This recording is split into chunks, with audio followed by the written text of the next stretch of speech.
Ang bait naman ng beshi ko. So, itatry ko naman to ngayon. Ito palong-palo to. Ayan, oh. Basahin nyo. Palo. Palong-palo yan talaga. Itatry namin itong Chinese 5-spice stew sauce. Dun sa manok. Ayan. Sige, banat na.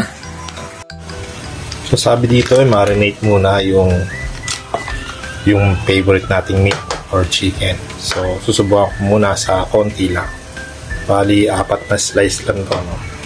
Kasi mamaya, hindi kaya yung lasa, diba? Siyempre, ibang, hindi naman to Pinoy, hindi naman tayo sanay sa ibang product. Chinese to, pero sa Thailand to, yung product ka. Thailand. Yan, tatry lang na muna namin ng konti. Para kung magustuhan namin, hindi ulitin namin. At hindi masayang yung meat pag hindi namin gusto yung lasa, diba? So, yun lang. Ito, rekta pa. Hindi kala ko rekta to. Ito, lagay na natin. Ang dami yan. Dati hinati ko lang muna, no? Kaya mo na, andyan na yan. Ilan ba binili mong ganito? Isa lang. Okay.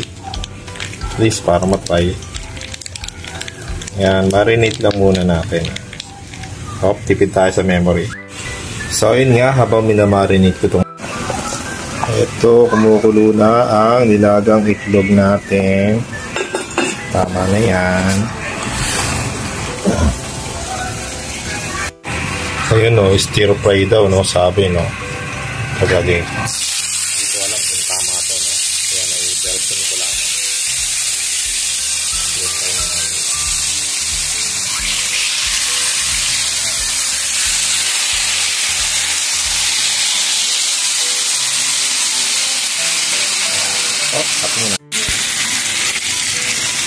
Grabe ang bango niya.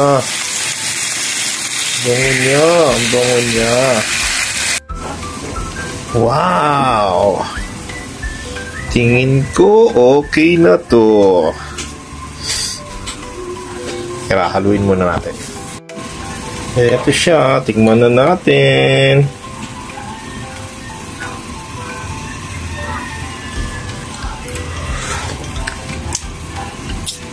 Ang tamis. Pero masarap. Okay na to. Okay na to. Ganito pala lasa nito. Okay. So, eto na siya, no? Titikman na natin, no?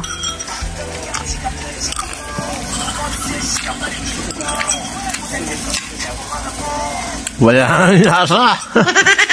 Walang lasa pag